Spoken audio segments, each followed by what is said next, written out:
This is Radio Health Journal. I'm Reed Pence. This week, the economic costs and benefits of changing school start times. High school students, when we wake them at 6 a.m., for them, it's the biological equivalent of waking an adult up at 4 a.m. because their sleep cycles are shifted by about 2 hours. Public health calculated in dollars when Radio Health Journal returns. I'm Nancy Benson, host of Radio Health Journal. If you enjoy listening to Radio Health Journal, you'll also like our sister show, Viewpoints, which covers a wide array of topics from education to history to the environment. Here's a preview of what they're covering this week on Viewpoints. This week on Viewpoints. 15 years ago, no one had a cell phone, and now it's like 96% of the population have one. Teaching kids how to live responsibly in the era of everything digital. Then, yes, honey, that person has beautiful brown skin, and we don't point at people. That's not polite. The importance of discussing race and diversity early on. I'm Marty Peterson. And I'm Gary Price. These stories in depth this week on your public affairs magazine, Viewpoints. Listen to Viewpoints on your favorite radio station and subscribe and listen to shows anytime on Apple Podcasts and Google Play.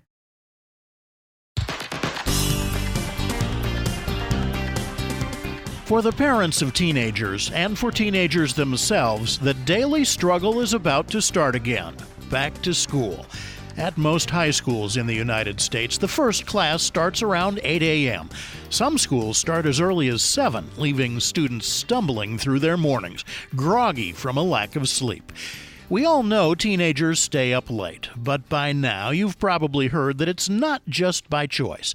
At puberty, the body's circadian rhythms change, and the sleep hormone melatonin delays its daily release by about 2 hours. That leaves teens wide awake until about 11, with no way to get enough sleep for the day ahead. High school students, when we wake them at 6 a.m., for them, it's the biological equivalent of waking an adult up at 4 a.m. because their sleep cycles are shifted by about 2 hours. That's Dr. Wendy Troxel, a senior behavioral and social scientist at the Rand Corporation and an adjunct assistant professor of psychiatry and psychology at the University of Pittsburgh. She says teens' alteration of the sleep-wake cycle is a little like jet lag. Imagine if you live on the West Coast and fly for business to New York. So you travel, and it's now 10 p.m. local time in that new time zone. But in your sort of natural time zone, it's still 7 p.m. Now, it's 10 p.m., and you know you have to wake up to get to a work meeting the next day at 6 a.m. In that new local time, it's 10 p.m. You're calculating, gosh, I got to get to bed by 10 p.m. But guess what?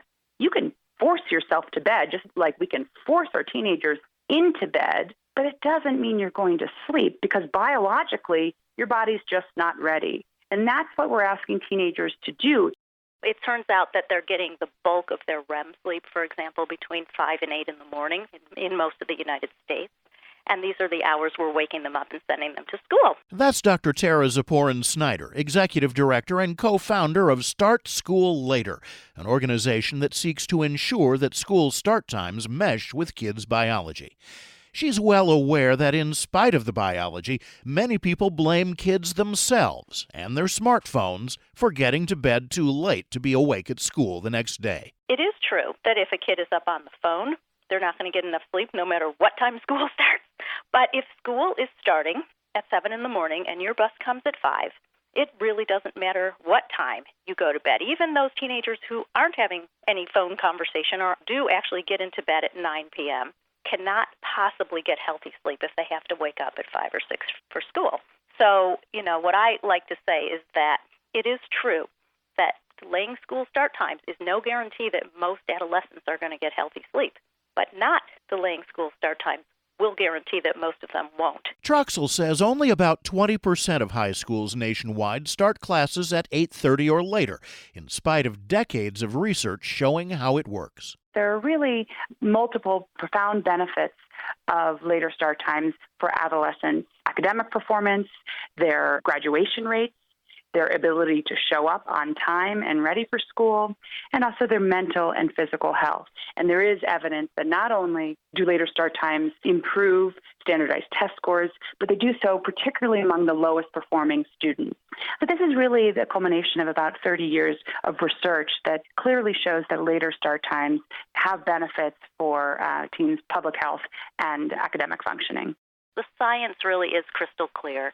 It has been clear for over 20 years, since the mid-1990s. But the politics of the issue are what is holding back change. So we're dealing with something that goes beyond research. It goes beyond being right. And that is very often the case when it comes to translating science into policy or into behavioral changes. Beginning in the mid-1990s, a few school districts, notably in Minnesota, responded to the research by pushing back high school start times. Snyder says the reaction wasn't what they expected. Many of them found that when they did that, they got, a barrage of angry parents storming the school board. So word on the street was that you don't touch this subject if you possibly can avoid it. And over the next 10, 20 years, periodically, parents experiencing this or parents who were medically involved would push for change at local levels. But they found that their school board members would often avoid changing the hours. And understandably so, because it's really a political hot potato. Since then, school districts all over the country have cited a whole variety of reasons not to start middle and high schools at a later hour. Typically, those challenges range from concerns about the impact on after-school activities, particularly sports, the impact on elementary school students. If the decision is to flip schedules, which is often the case, it's not the only solution, though, by the way. Elementary school parents are often concerned. Impact on before or after care, both for students and their families, but also for teachers and their families. And also the impact on transportation and traffic. These are real issues that affect communities. And I don't want to minimize that at all because, I've seen it in my own community.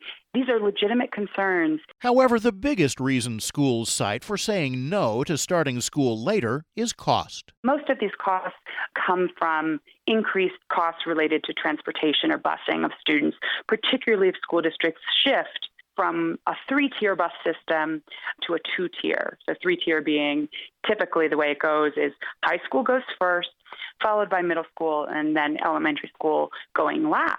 But do those cost objections really hold water? If you consider society at large, Troxell's study shows they don't. What we did was conduct a study of a nationwide shift in school start times to 8:30 a.m. for U.S. middle and high schools. And we did an economic projections model and found that such a shift could contribute $83 billion to the U.S. economy over the span of a decade. That big savings number even accounts for costs that schools would have to pay for revamped bus transportation for students and for infrastructure improvements, such as lights on playing fields. Troxell says it surprises most people. Frankly, yes. The first reaction people have is shock, just seeing that number in the billions of dollars, particularly when people are used to thinking about this issue simply from the cost perspective and not even thinking out about how the public health costs also have a dollar value attached to them. And the truth of the matter is, despite that sort of striking number, which I was struck by myself, our models were actually very conservative. We only used factors for which there was robust existing data to base our economic projections on. So we didn't include things that we know are associated with sleep loss as well, such as increased suicide, increased obesity, and other mental and physical health issues that are linked with sleep loss among adolescents. We did not include those potential costs in our economic projections. The cost benefits come mainly in 2 areas. The first was the improved academic performance and potential lifetime earnings of students when they're well rested. The second pertains to reduced car crash rates among adolescents. And we know that car crashes are the number one cause of mortality among teenagers, and about 20% of fatal car crashes are attributed to drowsy driving. So not only is this an incalculable loss of human life early, but this premature dying also has a negative impact on the U.S. economy, by reducing the future labor supply. While the economic evidence may bolster the case of those trying to get high schools to start their day later, there already was plenty of evidence in favor. And as Snyder says, the evidence doesn't really matter. School start time seems to be a visceral issue, and Snyder says the pushback has surprising venom.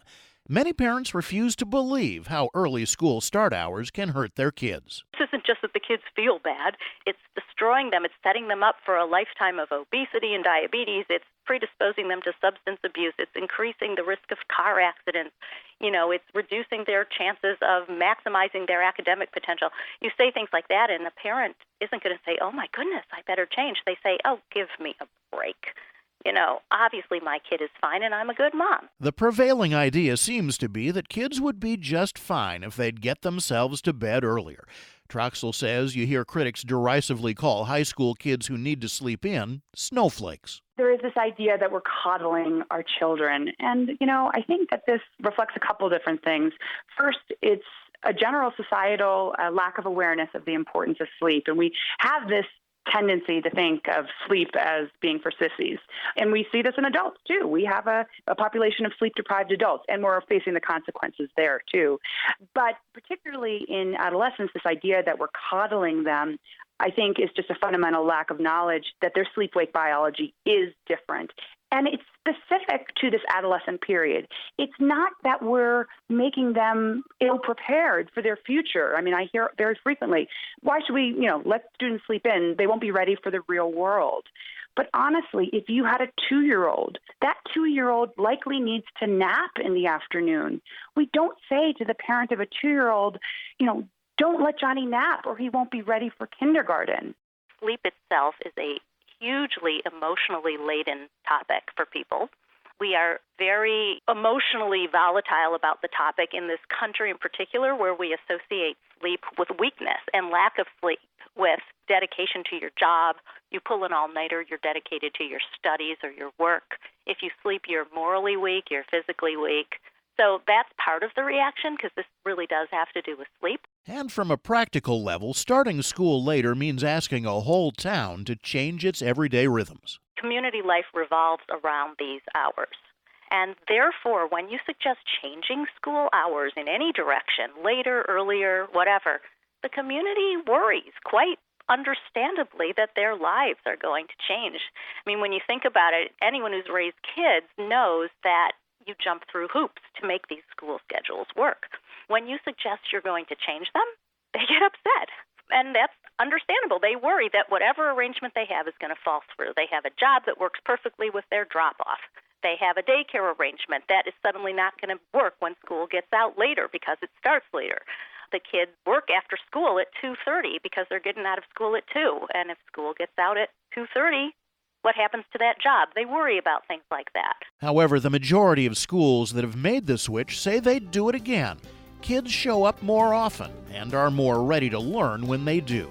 Their test scores are better and their graduation rates improve. Many of their sports teams even do better. You can find out more about all of our guests on our website, radiohealthjournal.net. I'm Reed Pence. Healthy bones are the foundation for lifelong vitality, but too often, bone health is something we worry about only for women. In fact, 1 in 4 men over age 50 will break a bone due to osteoporosis. But research is showing that men can support healthy bones with wholesome and delicious California prunes. Nutrients that support bone health, including boron, potassium, and vitamin K, are found in California prunes. Dr. Shireen Hushman of San Diego State University is one of the nation's leading bone health researchers. Studies have shown that prunes are beneficial to bone health among postmenopausal women. Now, recent research in men ages 50 to 79 shows prunes benefit them as well. Men who eat 100 grams of prunes daily over 6 months receive similar bone protective benefits in terms of slowing bone breakdown as measured by changes in bone biomarkers. California prunes are the perfect snack. Enjoy them after exercise, on the go, or add them to salads and cereal. Find out more at californiaprunes.org. 2 new studies show that sensory impairment, such as hearing or vision loss, is connected to dementia risk. One of the studies, presented at the Alzheimer's Association International Conference in Los Angeles, shows that either a vision or hearing deficit increases the risk of developing dementia by 10% or more, and that impairment in both senses increases the odds much higher.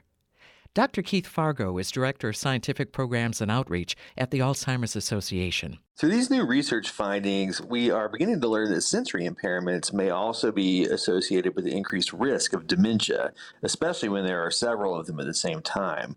But we need more research to see if correcting the sensory impairments can reduce dementia risk. A second study looking at combined effects of the loss of smell, touch, vision, and hearing shows that even mild impairment in multiple senses is associated with an increased risk of dementia.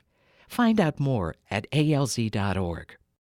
With the summer break gear tucked away for the season and new school backpacks at the ready, it's time to be thinking about serving up tasty, healthy meals and snacks for those on-the-go, activity-filled days of fall. Including foods that kids love to eat, like fresh grapes, makes it easier. Registered dietitian Courtney Romano is a health advisor for the California Table Grape Commission. Stock your kitchen with foods that are easy to eat, that travel well and can serve multiple functions, such as hummus, whole grain crackers, cheese, fruits, and veggies. For example, heart-healthy grapes can be tossed into yogurt or a breakfast smoothie, packed into lunches or into sports bags for a fresh, hydrating snack. A bowl of grapes can serve as an easy side dish to a simple dinner of soup and sandwiches. Grapes from California are a natural source of antioxidants and other polyphenols. With just 90 calories for a 3/4 cup serving, no fat or cholesterol, and virtually no sodium, fresh grapes are a smart choice. Visit grapesfromcalifornia.com for more information. Thank you for listening to Radio Health Journal, a production of MediaTrax Communications.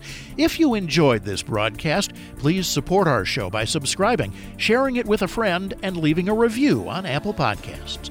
You can find more Radio Health Journal stories about health, science, and technology on Apple Podcasts, Google Play, Spotify, and RadioHealthJournal.net. Also, follow us on Instagram and Twitter at Radio Health Journal.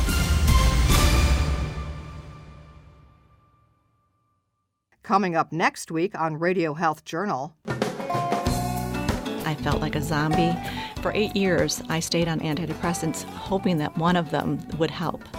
And unfortunately, none of them did. Copper overload, a commonly unrecognized cause of depression and anxiety. Then, history's worst plagues and how we respond or don't respond to them. In the AIDS epidemic, we got very good at demonizing people who were afflicted with an illness. All that and more on Radio Health Journal.